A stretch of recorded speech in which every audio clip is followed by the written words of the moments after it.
What's going on, everybody, and welcome to the Other Side of the Firewall podcast. We're about the latest and greatest of cybersecurity news, as well as we highlight those movers and shakers and glass ceiling breakers, those people of color who've made it to the other side of the proverbial firewall. My name is Ryan Williams, as always, I'm joined by Shannon Tynes. What's up? What's up? What's going on? So, if you're tuning in for the first time, Monday, Tuesday are our topics, Wednesday discussion, Thursdays Ask a CISSP. I have hopefully one coming up this week. It will be integrated into the schedule. And then Friday's everything else, movies, books, games, all that cool stuff. So that's what you're currently listening to is the Friday episode. So definitely continue to check us out on all the platforms of choice. And we're also now on the radio. So 99.1 FM, there you go. In the Atlanta metro area, the TuneIn app. So that's on Tuesdays at 5. And then we're also in the DC and Fairfax area, channel 10. So definitely check us out there as well. But without further ado, I give it to Shannon. Man, it was a good week. I didn't do too much. My daughter had this thing, so my work schedule permits me. I have off every other Friday, and it just so happened it fell on this past Friday. My daughter had a little thing at her school, and it was like Leadership in Me is what it's called, right? And so the whole class wrote this book. They each had a page where they talk about things that they do to be good leaders and friendly and things like that. So That's cool. yeah, went and had lunch, and then each child read their page in the book, and then what they put in the book they had up on the projector, like to tell the parents and whatnot. Hey, this is this. It's cute, right? So like we're talking first grade, right? So it's them putting stuff in these pictures. You're just like, oh, okay, all right. I mean, you're 6 or 7, so I understand it, right? Right, It's like, right. I like that. Like how to be a good citizen, like trying to get them right before they turn to teenagers, and it goes downhill. and it's crazy because my daughter, one of her friends from the class, she had his name. I got my eye on him. It's a boy, so I got my eye on him. But she put his name in hers, and he had hers in his. You know what I mean? No, She helps me out, and he helps me out. I'm like, I got my eye on you, kid. break them up. Like, I got my eye on you, kid. Like, let's see where you end up in second grade. I'll see if I need to take measures. But no, it was a fun time, man. Ate lunch with her. Bought her a little Happy Meal. Kids love when they get their McDonald's, right? So she had a little Happy Meal to eat. We went in and did the story thing. So that was a good time. Media wise, and I just been sitting down watching stuff. So the Neighborhood, catching up on the Neighborhood, which was they had a really funny episode on there. I don't know if you ever watched the show, but you ever watch what is the name of it? New Girl. You ever watch TV series? So I know of it, but no, I never Yeah. watched it. So there's a guy on there, Smitty. That's one of the roommates. He's one of the guys, Dave, in the Neighborhood. He's hilarious. He had broken his collarbone or something like that. And they put him on some medicine that made him loopy. So all of a sudden he's just speaking truth about everything. It's hilarious. He's so nice and he's so down for everything. But then he's just like one of the ladies, she had made him a cake to make him feel better. He was like, man, he was like, this red velvet cake. He's like, not your best. And look, it's crazy. I hate to say this, but it's kind of true. Like I love red velvet cake, right? But he was like, and again, he's on drugs. He's like, why do black people love red velvet cake so much? He was like, I don't get it. And he's a white guy, right? So Right. it's hilarious, like the observations that he makes whenever he's high on drugs. It's a really funny episode. So my wife and I are both just laughing at it. So yeah, took that in. What was the other one? Dr. Odyssey. I'm kind of over it, and my wife can tell. I'm just like, man, y'all, I've come to the conclusion, I don't think I can watch network TV anymore. Like I know the formula. I know what they're going to do. I know they always get me in with the first 1 or 2 episodes. And then I'm like, okay, it's downhill from here, right? Now we got to talk about a love story that isn't a love story. You want something, then you don't want it, right? And it's just like, I'm sick of seeing this, man. Like it's not for me. And I say this, I know I'm the guy to where if you give me action, I need action all the time. Give it to me all the time, right? But like even in dramas where there's not action, I'm not saying give me action where there shouldn't be, but I'm like, I don't want this drama either. You know what I mean? Give me something new. Yeah. It's formulaic, but this way, I think it's been like that since the soap operas, since the soaps dropped, right? It has. I just don't like it though. Like I'm just like I don't like seeing it. I understand the formula. I know that is success, right? People are getting a lot of seasons out of this stuff. I'm like, why are people so dumb in these shows, right? It's like you asked for this, they gave you this, now you don't want this, right? Like what you asked for. Because people are dynamic, okay, Shannon? I don't know. Maybe. It's just me, man. Maybe this is what a fuddy duddy is. I'm only half joking when I say it. When I've said it in the past, I think I'm being serious now. I might just be a fuddy duddy to where I'm like, this is dumb. You know what I mean? Like, Shaking your fist at the Shaking my clouds. fist at the TV. Like, why do you do this? But yeah, man, it's I don't know, man. And my wife and she gets a kick out of it. Like she laughed. She was like, "This is happening more and more often." She's like, "It's happening all the time." She's like, "You're not feeling it now, are you?" I'm like, "No, I'm not." And we're like 7 episodes in. Like the first two, you got me. I'm like, "Oh, this is gonna be great," and then you just get away from that formula. I was like that with what's the other one? High Potential. Same way. Like when it started out, I was like, "Oh man, it's gonna be good," and as it went on, I was like, okay." But I mean, we'll see. It's just some stuff. I'm like, all right, I will not continue with this. I will not continue watching this. But it is what it is. My wife and I started watching this new series on Netflix called The Four Seasons. That's kind of funny. So Tina Fey is a producer and stars in it. So Tina Fey, Steve Carell, the guy that plays MacGruber from SNL is in it too. Who's another famous one that's in there? But yeah, it's got a pretty good cast of characters, but it's these three couples and they've known each other for a lot of years. And so they take these different vacations and it's during different seasons. So apparently it's based off a movie that Alan Alda did. Hmm. But yeah, so and he You said guess it's on Netflix? it's Netflix, yeah, it's called The Four Okay, because Seasons. you got my attention. Is it Will Forte? Will Forte, that's who it is. Yeah, Will Okay, Forte. I had to look it up. I don't know names. Yeah, I usually do. I couldn't remember his name. I know him from MacGruber though. He's on SNL. She does a good job of bringing in her SNL castmates. Like when it comes to doing stuff, she's kind of like Adam Sandler in that way, right? Where he's got his crew, his rat pack of guys that Yeah, are always right. with him. You know what I mean? But yeah. So they go on these different vacations and whatnot, and it's funny because one of the couples, after 25 years of marriage, like the marriage comes to an end, and has this other young girlfriend and starts bringing her along on trips. And it's like, oh man, like these are crazy situations, but it's funny, right? Because they're like, we're too old for this, and she wants to do young people stuff. You know what I mean? But yeah, The Four Seasons is the name of it. It's only 8 episodes. I don't know if they're gonna have a second season. I think it's a limited series. So like once this ends, it is what it is. But we're 6 episodes in, and we just binged it right through to watch it. So Coleman Domingo's in it too? I don't know who that is. Is that the Italian guy? No. Oh man, what else did he play in? Is So that the he's a tall black guy? black Tall black actor. guy? Yeah, Yeah. yeah, yeah. He's hilarious in most things I He is watch. Like hilarious. He is hilarious. okay, Yeah. yeah. He's pretty funny in most things I watch. Yeah. He is hilarious. So yeah, it's him and his husband in this one. Really? Okay. Italian guy. Yeah. So him and his husband are it's wild. But yeah, it's a good show. I like Tina Fey. I like the stuff that Tina Fey does. But yeah, she's again, it's based off a book by Alan Alda. So I've never seen the movie. Apparently that's his name, Four Seasons. But this TV series is funny to me. But other than that, we've been hanging out, we've been chilling, man, waiting for spring to really pop because like it'll get warm here and then it goes down again. Temperature gets cold. I'm like, man, we're in May now. Like, why are we That's pretty doing? crazy. Yeah, but that's Colorado, right? But what about you, man? Action-packed week, man. Like right now, taking care of the little guy. He caught some kind of stomach bug or whatever. So he's been a human fire hose for the last 24 hours. I feel so bad for him. It's the first time he's actually been like sick. Like man, you never get sick. I just really didn't pay attention. And he's like down and out. So but take care of him. I'm the cleaner, so to speak, right? I'm the bodily fluid guy in the house. My wife is like amazing at everything, but she doesn't like wiggly teeth and she doesn't like vomit. So that's usually when I have to kick into action, right? Yeah, he's been super sick. So we're hoping the rest of us don't get it, but so far so good. Like maybe it's just something that's just him, and it'll pass. Hopefully he'll feel better about it at the end of today, just in time to go back to school. That sucks. He lost the whole weekend. What did I watch? So I finished Nosferatu. Not bad.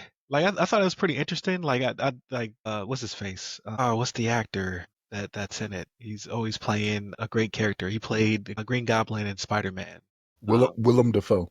Yeah, Willem Dafoe steals the show. Like he's not in it at the very beginning. I think he's about halfway through the movies when his character gets introduced, and he just takes over from there. Just like this man makes everything better. But it wasn't. They're saying it's like one of the scariest movies this year. Or whatever year it released. I'm not sure if it released last year or I this think it was year. 2024. Yeah. Yeah, but not. I mean, it's good, suspenseful. It's a interesting take, like an old school take on Dracula, but not scary. Like it has, some jump stuff that pops up. It has really good practical effects. I like how they handle the Dracula like figure. Creepy, I would say, but not scary. They're like it's terrifying. I wouldn't say terrifying. I enjoyed it. And it's in black and white. No, it's in color. I thought I It saw has the it has it trailer. has black and white scenes. It does have black and white scenes. I Like saw the trailer and it was black and white, if I remember correctly. Is this one it's gonna like be like that? dreamlike sequences, yeah, that Yeah. are black and white. I didn't really think about it. Like I didn't really notice, to be honest with you. It kind of fit, right? So it's one of those things where it's not overly done, so to speak. But I'd say it's worth giving it a shot. It's not action. It's more like suspense thriller type situation, right? With the Dracula-like character and the people, the humans in it as well. So I would recommend. I give it 3.5 out of 5. So what else did I watch? I wanted to see Sinners again. They saying that it's already sold out. Like it's back in IMAX. Yeah, it's gonna IMAX release. They saying like it's like they crashed the site. That's how many people signed up to get to it. So, but my nearest IMAX is like 20 miles away. So I was like, I don't know about that. It's like driving.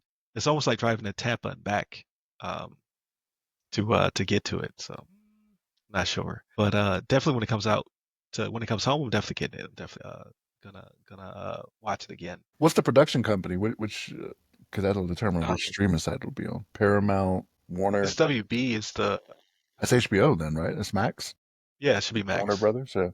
Okay. So definitely worth a watch if you've not seen it already. Sinners is definitely something you should check out. Movie, choreography, cinematography, acting, and it has a heavy dose of action, but not it's not action all the time. So it's not constant gunning down people or staking people. But I think like that. I would say it's one of those movies where when it's over, you're like, man, I could go for some more of that. So it's definitely worth a watch. What else? Oh, I watched the Emoji movie with my son because he wasn't feeling well. So he was like, "Can we watch a movie?" And I was flipping through, and it caused attention. I heard it was terrible. It was okay. It was a kid movie. Like I don't understand why people were so down on it. To be honest with you, it's like every other kid movie. It's very formulaic in that way, and it stars a cast of emojis, right? So they act like they're emoji tropes. I don't see what the problem here is. But people were really down on it. Like they were like it bombed and yada yada yada. I think T.J. Miller is the main character, the dude who plays a lot of things, but the last thing I remember him is Deadpool's sidekick in the first one. It could be just people are protesting him though, right? Because remember he had, I want to say, it was some sexual assault stuff or something like that. No, I was not aware of that. Yeah, so it could just be they're protesting him because he's acting. He had a little bit of a break there because of it. I'm trying to remember what it was. Okay. It may not have been Yeah, assault, yeah. but it could have been inappropriate behavior of some type. Something. Okay. Yeah, yeah. I wasn't tracking that, so that might be why as well. Yeah, you might be correct on that. But yeah, I mean, it's a kid movie, so if you want to watch a movie with your kids, then there you go. I let him pick because he wasn't feeling well. I think that's pretty much it for movies. Obviously, I'm playing, some games in the background. I'm still playing through Expedition 33. I'm on Act 2. I heard there's only 3 acts.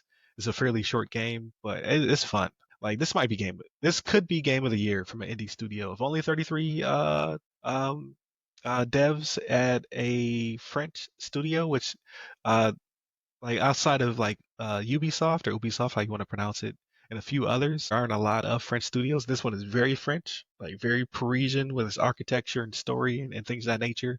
It has Charlie Cox, Ben Starr, Jennifer English, a bunch of names in it. Somebody else is in it too. Is it Andy Serkis is also in it. So it's got a lot of names, and so far, yeah, it's looking like it. And another reason why it might be Game of the Year in a crowded 2025 is GTA got pushed back, May 26, 2026. So it has a date. It's not the date I wanted. So this whole year was supposed to be like, so I think it's for the best, to be honest with you, because you have Nintendo launching the system and its games. You have banger after banger when it comes to games being released. Like it's only May, and you have Oblivion remake, Expedition 33, South of Midnight, Doom comes out this month. So the new Doom, it's looking real good. Doom the Dark Ages, so it has a gothic theme to it. Like and there's a ton of others. Like you got a new Ghost Viote coming out from like the Ghost of Tsushima folks, Sucker Punch.